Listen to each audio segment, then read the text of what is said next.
जहाँ खूब सारे कमल लगे हुए थे उस कमल वन में चली गई और वहां जाकर के उन्होंने तप किया।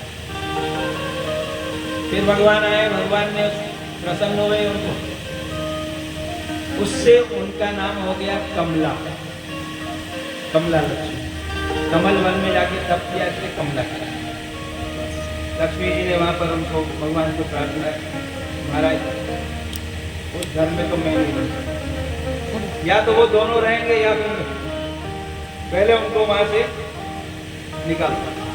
उन्होंने मेरा अपमान किया, मेरे को अंदर नहीं जाने दिया।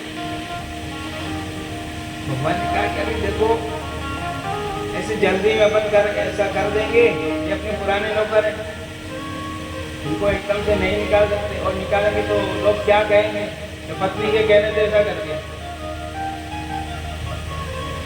भगवान की सारी व्यवस्था, ये सब लोक व्यवहार समझाने के लिए।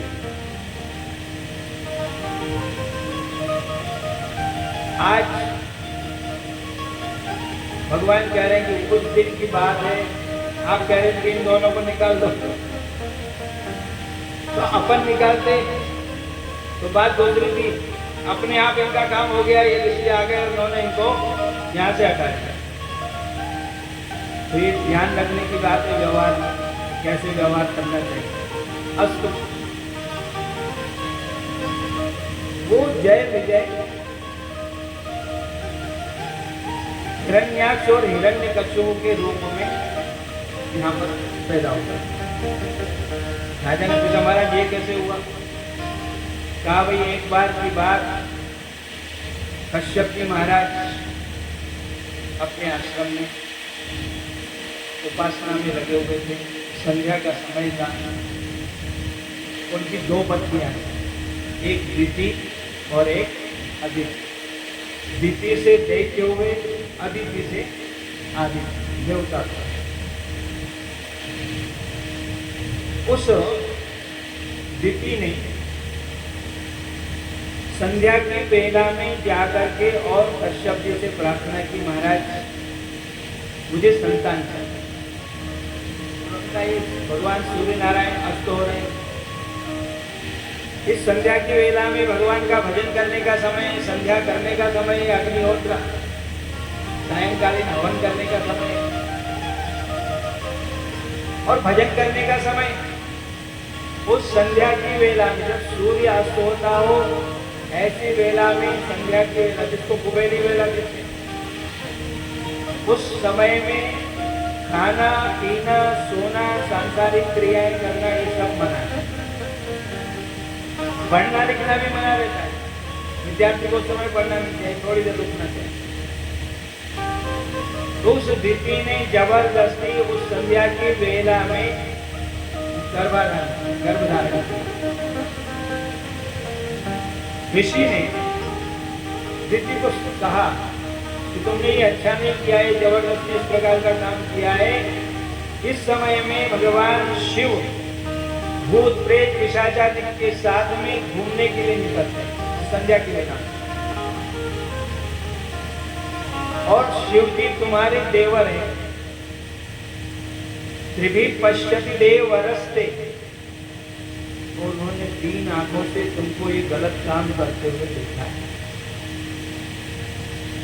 यदि हम उस समय में खाते हैं, पीते हैं, सोते हैं या सांसारिक क्रियाएं करते हैं, तो उसमें शरीर के अंदर आदि व्याधि आती है, संतान में दोष आता है। इसलिए उस समय ये सब चीजें वर्जित हैं। अब दीदी को उसको भी अपनी भूल समझ में आई कि वास्तव में ये ठीक नहीं हुआ। ये तो इस आवेश में आ गई थी, मेरी इच्छा पूरी करो, मेरी इच्छा पूरी करो, तो ऐसा हो गया। मैं भगवान महादेव से प्रार्थना करके भगवान से क्षमा चाहती हूँ, मेरी गलती हो गई।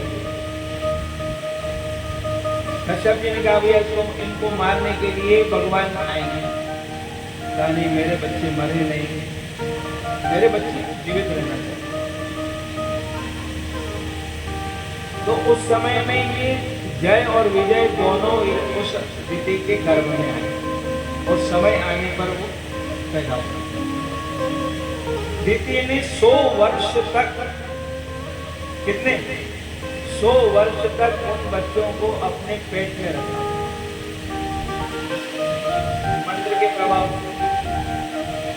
में चाहूं कब बाहर आए, बाहर निकलेंगे तो भगवान मार देंगे। इसको 100 वर्ष तक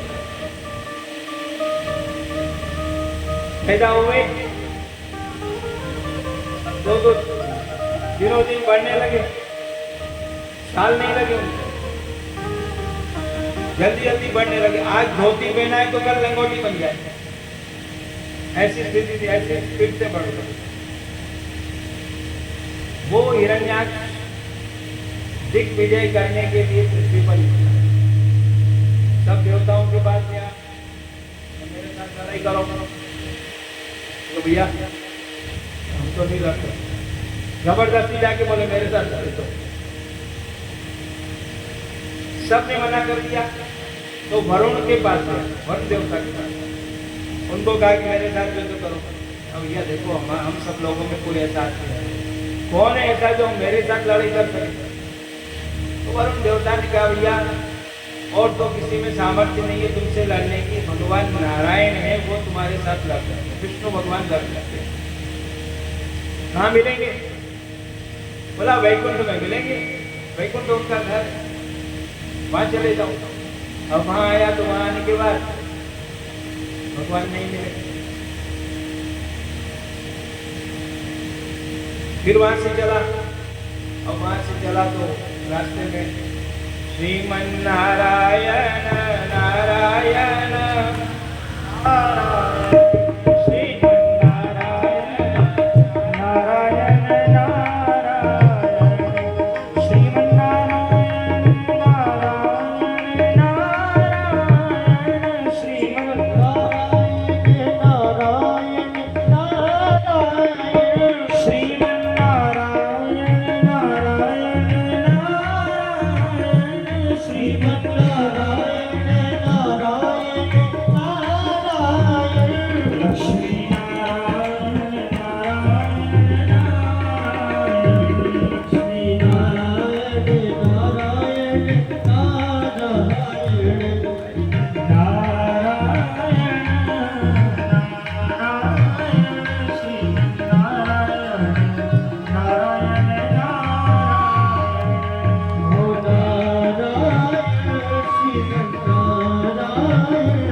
क्यों परेशान हो, कहाँ जा रहे हो?